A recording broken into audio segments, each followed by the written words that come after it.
پورے ملک میں ایک عذاب کی سی کیفیت تاری ہے، اور واضح علامات موجود ہیں کہ ہمارا رب ہم سے روٹھ چکا ہے، ہم اس کی نظروں سے گر چکے ہیں، اپنے عملوں کے ذریعے ہم اس کے عذاب کے مستحق بن چکے ہیں۔ اب معلوم نہیں ابھی تک کس کے اٹھے ہوئے ہاتھوں کی لاج رکھی جا رہی ہے کہ پھر بھی کچھ مہلت دی جا رہی ہے۔ امام الانبیاء کے غلاموں، آنکھیں کھولنے کی ضرورت ہے۔ اس وقت میں اگر ہم نے غفلت کی تو یہ صرف غفلت نہیں ہوگی، یہ مجرمانہ غفلت ہوگی، ہم مجرم ہوں گے اللہ اور اس کے رسول کی بارگاہ میں۔ کہ ملک کلمے کے نام پہ بنا ہے، قانون کافروں کا چل رہا ہے، ملک مسلمانوں کا ہے، فلمیں کافروں کی چل رہی ہیں۔ توجہ طلب بات، بچے حضور کی امت کے ہیں، تعلیم انگریز کی دی جا رہی ہے، عدالتیں پاکستان کی ہیں، قانون انگلستان کا چل رہا ہے۔ توجہ طلب بات، ہم نے چونکہ جب سے آنکھ کھولی ہے یہی دیکھ رہے ہیں کہ یہی کھیل کھیلا جا رہا ہے، اس لیے وہ شدید احساس پیدا نہیں ہو رہا، کیونکہ عادی ہو چکے ہیں، یوزڈ ہو گئے۔ لیکن یہ بہت بڑی غفلت ہے جو پوری قوم پہ طاری ہے۔ اب دیکھ لیں کہ اسلام سمجھ کر ان محفلوں تک رہ گیا، دین سمجھ کر مدرسوں تک رہ گیا، مسجدوں تک رہ گیا۔ وہ وقت گزر گیا جب اسلام اور مسلمان ایک ہوتے تھے۔ وہ ہم کس سے پڑھتے ہیں تاریخ کی کتابوں میں کہ جب اسلام اور مسلمان ایک ہوتے تھے،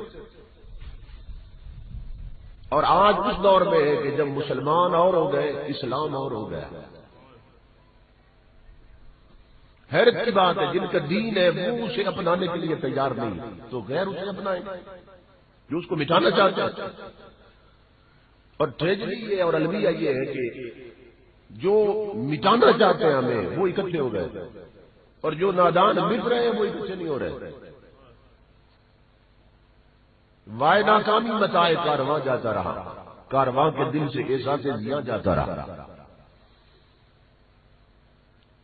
امام الانبیاء کے غلام، ہمیں اپنی حیثیت کو منوانا ہے، اپنی اسلامک آئیڈینٹی، اسلامی تشخص کو اپنانا ہے کہ پوچھنے کی ضرورت نہ پڑے، ہمارا عمل دیکھ کر، ہمارا لباس دیکھ کر، ہمارا لہجہ دیکھ کر، ہمارا اخلاق دیکھ کر ہر کوئی جان جائے کہ مصطفیٰ کا غلام ہے۔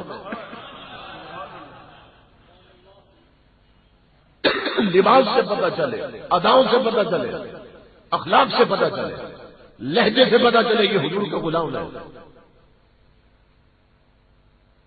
کیونکہ تاجدار کائنات سے بڑھ کر اللہ رب العزت نے کوئی نعمت پیدا نہیں کی، اور امام الانبیاء جو کچھ ہمیں عطا کر گئے وہ کہیں نہیں ملے گا۔ میں یورپ تک گیا ہوں، آج جنہیں ہم فالو کر رہے ہیں، جن کی ہم کاپی کر رہے ہیں، جن کی ہم نقل کر رہے ہیں، اللہ کی عزت کی قسم انہیں اپنے دانت صاف کرنے کے طریقے بھی معلوم نہیں ہیں، انہیں اپنا جسم پاک تو نہیں ہو سکتا نا، کامل ہے، انہیں جسم پاک کرنے کے بھی، صاف کرنے کے بھی طریقے معلوم نہیں ہیں جنہیں ہم فالو کر رہے ہیں۔ یورپ میں ان کی کسی بس میں بیٹھ جاؤ، ایسے لگتا ہے آپ بکریوں کے ریوڑ میں آ گئے، اس طرح بو آتی ہے،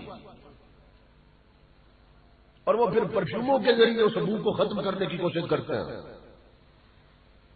جتنی فکر کی طہارت، فکری بلندی اور عظمت کردار تاجدار کائنات کی تعلیمات میں ہے، وہ کہیں نظر نہیں آتا۔